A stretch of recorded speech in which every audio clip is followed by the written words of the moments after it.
ہم، تصور کریں کہ کسی بھی معاشرے کی سب سے محترم، سب سے عظیم شخصیت کا انتقال ہو جاتا ہے۔ اب مطلب عموماً کیا توقع کی جاتی ہے ایسے میں؟ یہی کہ ہر طرف سوگ ہوگا۔ بالکل، سوگ کا سماں ہوگا، لوگ غم سے نڈھال ہوں گے، گلیاں خاموش ہوں گی اور بس تدفین کی تیاریاں چل رہی ہوں گی۔ لیکن لیکن تاریخ ہمیں کچھ اور ہی بتاتی ہے۔ ہاں، کیا ہو اگر اس عظیم ہستی کا جسد خاکی ابھی تدفین کے انتظار میں ہو اور ٹھیک اسی وقت شہر کے ایک دوسرے کونے میں مطلب ایک انتہائی خفیہ، ہنگامی اور گھبراہٹ سے بھرا سیاسی اجلاس چل رہا ہو اقتدار کی منتقلی کے لیے؟ یہ واقعی سننے میں ایک شدید جھٹکا لگتا ہے۔ ہم لوگ تاریخ کو عموماً ایک بہت ہی عقیدت کے پردے سے دیکھنے کے عادی ہیں نا، صحیح ہے۔ جہاں ہمیں لگتا ہے کہ ہر فیصلہ بس آسمانی منشا کے تحت ہو رہا تھا۔ لیکن جب ہم اس پردے کو تھوڑا سا ہٹاتے ہیں تو ایک ایسی حقیقت سامنے آتی ہے جو خالصتاً انسانی نفسیات، بقا کے خوف اور طاقت کے حصول کی کہانی ہے۔ اور بس یہی ہمارے آج کے اس گہرے مطالعے کا اصل مشن ہے۔ آج ہم ان روایتی بحثوں سے ذرا ہٹ کر ابتدائی اسلامی تاریخ کے اس انتہائی نازک دور کا جائزہ لے رہے ہیں۔ ولفریڈ میڈلنگ کی بہت مشہور کتاب ہے اور کچھ اور تاریخی حوالے ہیں ان کی روشنی میں۔ جی، اور یہاں میں ایک بات بالکل شروع میں کلیئر کر دوں جی بتائیں۔ کہ ہمارے اس تجزیے کا مقصد کسی بھی سیاسی یا مذہبی مکتب فکر کی سائیڈ لینا نہیں ہے۔ مطلب نہ ہم شیعہ بیانیے کی حمایت کر رہے ہیں نہ سنی بیانیے کی۔ بالکل، ہم یہاں کسی کی طرفداری نہیں کر رہے، بس سیکھنے کے لیے بیٹھے۔ ایگزیکٹلی۔ ہم بس ان تاریخی حقائق کا غیر جانبدارانہ جائزہ لے رہے ہیں تاکہ اس دور کی جو پولیٹیکل مشینری تھی نا اس کو سمجھا جا سکے۔ ان کرداروں کو ہم انسانوں کے طور پر دیکھیں گے جنہیں بہت ہی مشکل ریاستی فیصلے کرنے تھے۔ چلیں اس کی تہیں کھولتے ہیں، بات وہیں سے شروع کرتے ہیں جس کا میں نے انٹرو میں ذکر کیا۔ پیغمبر اسلام کی وفات کے فوراً بعد کا لمحہ، مدینہ کے جو مقامی مسلمان تھے جنہیں انصار کہا جاتا ہے، وہ سقیفہ بنی سعدہ نامی ایک چوپال میں جمع ہو جاتے ہیں۔ میرے ذہن میں ہمیشہ یہ سوال آتا ہے کہ وہ اتنی جلدی میں کیوں تھے؟ مطلب ابھی تو تدفین بھی نہیں ہوئی۔ دیکھیں، اس عجلت کے پیچھے ایک بہت گہری نفسیات کام کر رہی تھی، اور وہ تھی عدم تحفظ۔ انصار وہ لوگ تھے جنہوں نے مہاجرین کو اپنے گھروں میں پناہ دی تھی۔ صحیح۔ لیکن اب ان کو یہ ڈر کھائے جا رہا تھا کہ مکہ کا جو قریش قبیلہ ہے نا، وہ مدینہ میں اپنا اثر و رسوخ بہت بڑھا چکا ہے۔ تو انہیں اپنی پوزیشن خطرے میں لگ رہی تھی۔ بالکل، انصار کو خوف تھا کہ اگر انہوں نے فوراً اپنا کوئی مقامی لیڈر نہ چنا تو وہ اپنے ہی گھر میں یعنی مدینہ میں دوسرے درجے کے شہری بن کر رہ جائیں گے۔ تو ان کا پلان تھا کہ وہ فٹافٹ اپنے سردار سعد بن عبادہ کو خلیفہ نامزد کر دیں۔ اچھا، لیکن پھر اس میٹنگ کی بھنک حضرت ابو بکر اور حضرت عمر کو پڑ جاتی ہے اور وہ تیزی سے وہاں پہنچتے ہیں۔ جی، اور وہاں جو بحث ہوتی ہے اسے ولفریڈ میڈلنگ ایک ماسٹر سٹروک یا ایک غیر معمولی سیاسی چال کہتے ہیں۔ تو میں یہی سمجھنا چاہ رہا تھا کہ حضرت ابو بکر نے ایسا کیا کہا وہاں کہ پوری بازی ہی پلٹ گئی۔ سقیفہ میں انصار کی پوری دلیل اس بات پر تھی کہ بھی مدینہ ہمارا گھر ہے، ہم نے اسلام کے لیے سب سے زیادہ قربانیاں دی ہیں۔ ابو بکر یہ بات بہت اچھی طرح جانتے تھے کہ اگر لیڈرشپ کا فیصلہ صرف قربانی یا خونی رشتے پر ہوا تو پھر تو بنو ہاشم کا حق بنتا ہے۔ ایگزیکٹلی، پھر تو دلیل انصار سے نکل کر سیدھی بنو ہاشم اور خاص طور پر حضرت علی کے پاس چلی جائے گی، کیونکہ وہ تو سب سے قریبی رشتے دار تھے۔ تو ابو بکر نے یہاں بہت زیریکی سے بحث کا اینگل ہی بدل دیا۔ مطلب انہوں نے خونی رشتے کو پیمانہ بننے ہی نہیں دیا۔ جی، انہوں نے انصار کی قربانیوں کو مانا، لیکن قیادت کے لیے ایک نیا اصول رکھ دیا کہ حکمرانی صرف قریش کی ہوگی۔ اچھا۔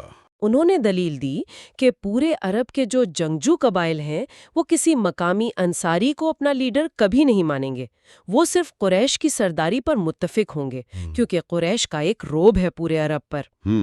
اس ایک دلیل نے بحث کو ایک بڑے قبائلی کینوس پر رکھ دیا اور انصار اچانک ڈیفینسو ہو گئے۔ بالکل، وہ دفاعی پوزیشن میں آ گئے۔ یہ بات تو مجھے سمجھ آتی ہے کہ یہ ایک بڑا قبائلی اصول تھا جو کامیابی سے استعمال ہوا، لیکن اگر ہم اسے جدید دور کی کارپوریٹ دنیا سے جوڑیں، جیسے بانی کے بعد اس کا جو چیف لیفٹیننٹ ہوتا ہے وہ سی ای او بنتا ہے، کیا 7ویں صدی کے عرب میں ایسا ہی ہوتا تھا؟ قرآنی اصول کیا کہتے تھے؟ یہیں پر مڈلنگ کی جو ریسرچ ہے وہ ہمیں ایک نیا زاویہ دیتی ہیں۔ وہ کہتی ہیں کہ اگر آپ قرآن کو غور سے پڑھیں تو وہاں انبیاء کے خاندانوں کو ہی ان کا روحانی اور مادی وارث دکھایا گیا ہے۔ اچھا، جی، اور اس کے علاوہ اہل بیت پر زکوٰۃ کا حرام ہونا اور اس کے بدلے مال غنیمت کا جو 5واں حصہ ہوتا ہے جسے خمس کہتے ہیں۔ ہاں، خمس اور فے کا حصہ۔ بالکل، تو یہ چیز ان کی ایک بہت خاص معاشی اور روحانی حیثیت کو تسلیم کرتی ہے۔ تو اس کا مطلب تو یہ ہوا کہ سقیفہ کا جو فیصلہ تھا، جس میں خاندان کی بجائے قبیلے کو ترجیح دی گئی، وہ دراصل اس قرآنی تسلسل سے ایک بہت بڑا انحراف تھا۔ اور اسی لیے یہ ایک بہت ہی متنازع اور غیر معمولی فیصلہ ثابت ہوا آگے چل کر۔ تو پھر میرے ذہن میں ایک سخت سوال آتا ہے، اگر حضرت ابوبکر کا یہ فیصلہ اتنا ہی زبردست تھا تو پھر خود حضرت عمر نے بعد میں اسے ایک فلتہ کیوں کہا، یعنی ایک جلد بازی کا قدم؟ حضرت عمر کا یہ اعتراف دراصل اس واقعے کی سنگینی کو بتاتا ہے۔ عمر اس بات کو سمجھتے تھے کہ سقیفہ میں جو ہوا وہ کوئی باقاعدہ آئینی عمل نہیں تھا۔ مطلب کوئی ووٹنگ یا شورا نہیں تھی؟ بالکل نہیں، وہاں تو تلواریں نکلنے کے قریب تھیں۔ یہ ایک ہنگامی فیصلہ تھا جو بس تکے سے یا اتفاق سے کام کر گیا۔ ان کا اسے فلتہ کہنا دراصل ایک وارننگ تھی کہ بھائی ریاست کی بنیادیں اس طرح کی خفیہ میٹنگز پر نہیں رکھی جا سکتی، ورنہ اگلی بار خانہ جنگی پکی ہے۔ بالکل۔ اور دیکھیں، سیاسی کرسی حاصل کر لینا تو میرے خیال میں صرف پہلا قدم ہوتا ہے۔ کوئی بھی تخت اس وقت تک بے معنی ہے جب تک ریاست کے وسائل اور معیشت پر آپ کا کنٹرول نہ ہو۔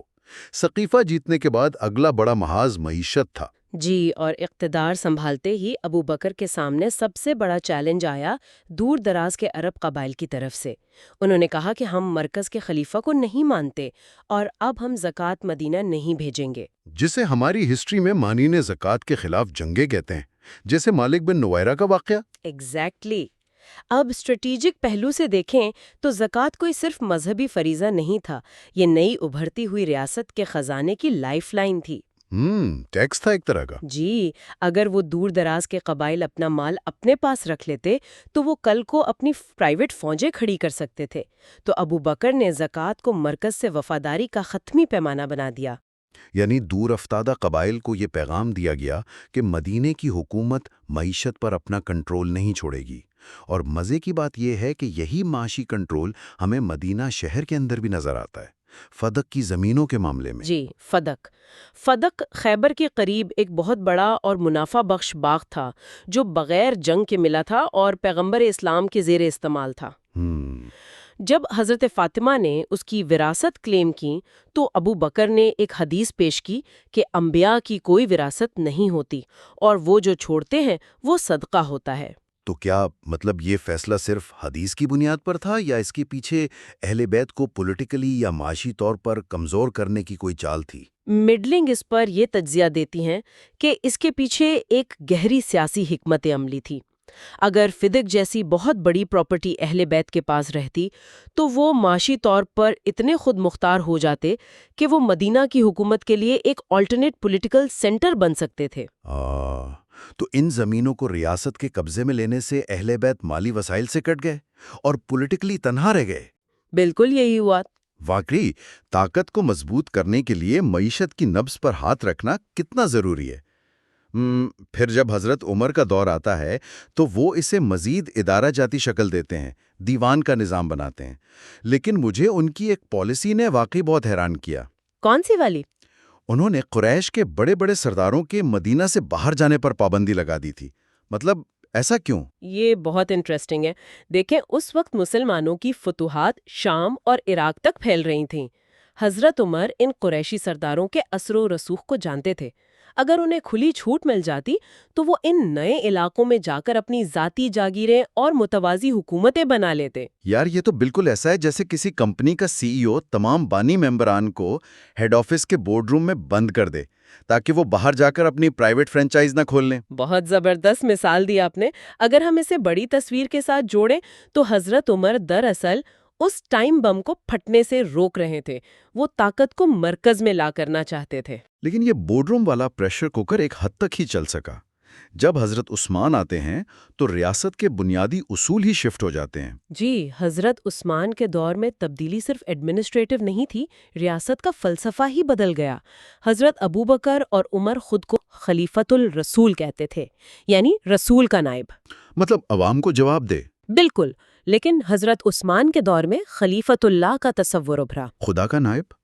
تو اس کا سیدھا سا مطلب ہے کہ اب آپ عوام کو جواب دے نہیں ہیں، آپ صرف خدا کو جواب دے ہیں۔ اور یہی ایبسولوٹ پاور یا مطلق العنان طاقت ان کی پالیسیوں میں نظر آتی ہے۔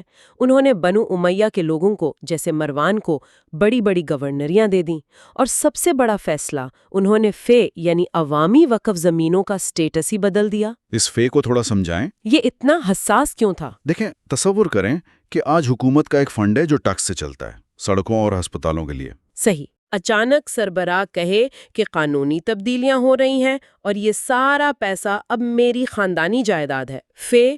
وہ زمینیں تھیں جو حضرت عمر نے پوری مسلم کمیونٹی کا مشترکہ اثاثہ ڈکلیئر کی تھیں۔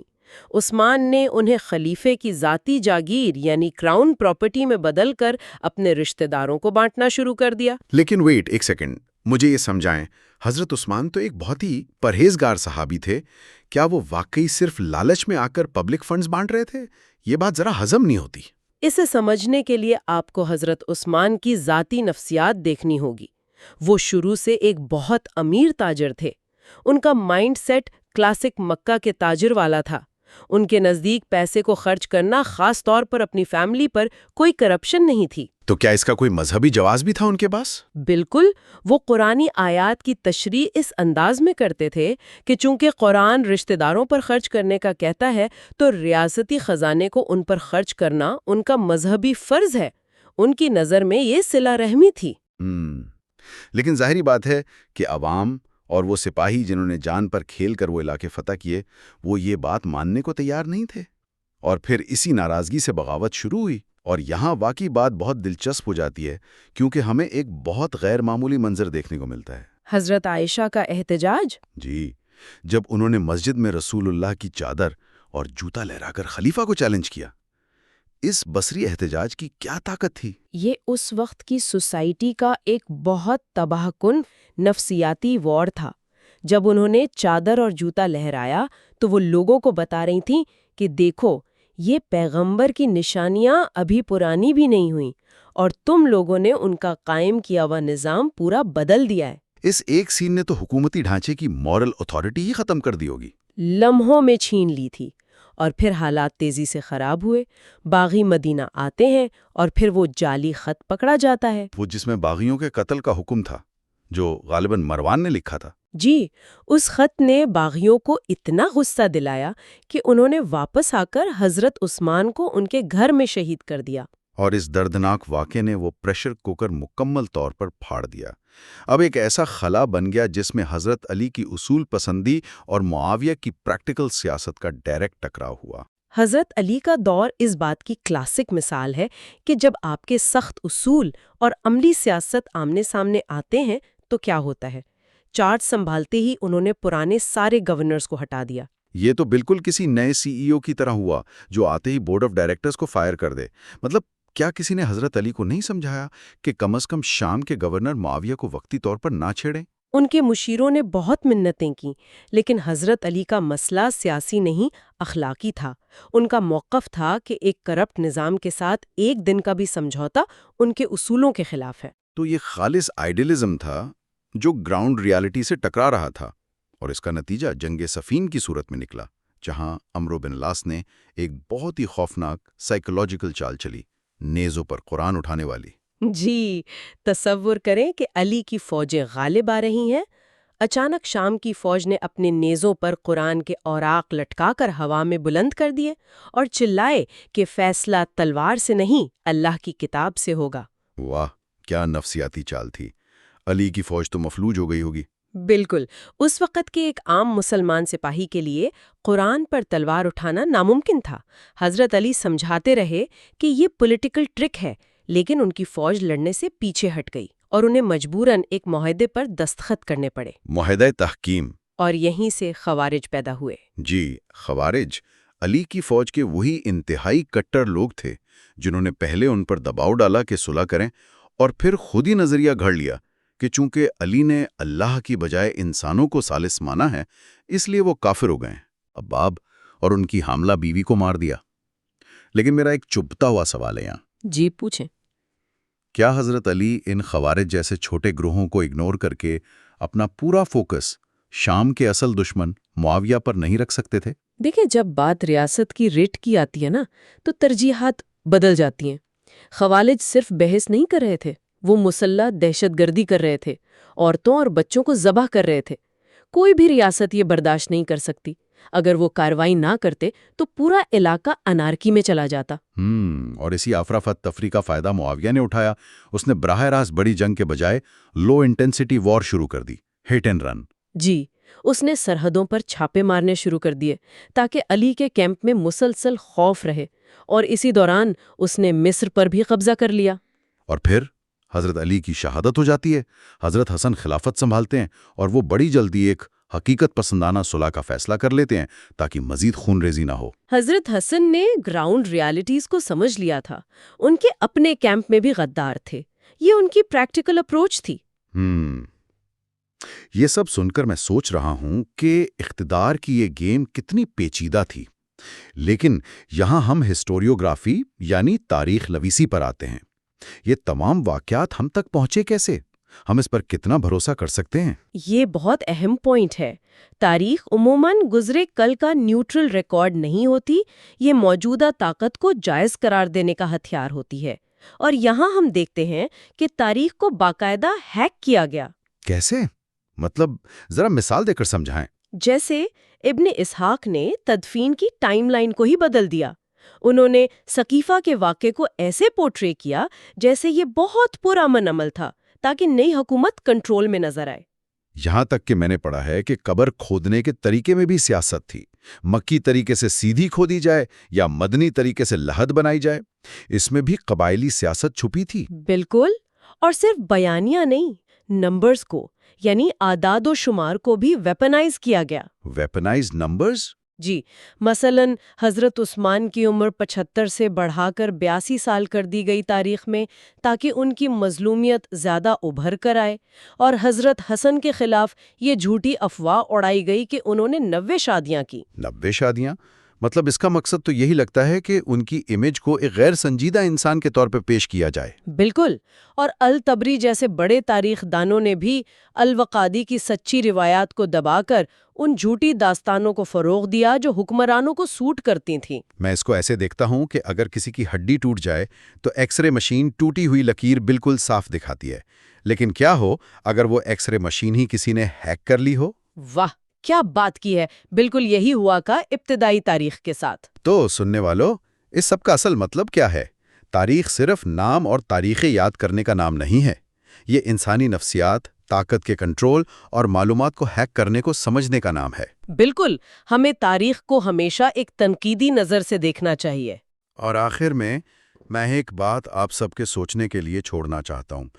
اگر 1000 سال پہلے جب معلومات پھیلانے کے ذرائع اتنے کم تھے، اس وقت کے طاقتور لوگ تاریخ اور نمبرز کو اتنی صفائی سے بدل سکتے تھے کہ وہ جھوٹ آج تک سچ مانا جاتا ہے، تو ذرا سوچیں، آج کے اس ڈیجیٹل دور میں جہاں اے آئی اور ڈیپ فیکس کا راج ہے، جہاں سیکنڈوں میں ہزاروں جھوٹی خبریں بن سکتی ہیں، ہماری موجودہ تاریخ کو کون ہیک کر رہا ہے اور کس کے فائدے کے لیے؟ کیا ہم آج جو کچھ پڑھ اور دیکھ رہے ہیں وہ واقعی سچ ہے؟ اس پر ضرور غور کیجیے گا۔ آج کے اس ڈیپ ڈائیو میں ہمارے ساتھ رہنے کا بہت شکریہ۔ خدا حافظ۔ خدا حافظ۔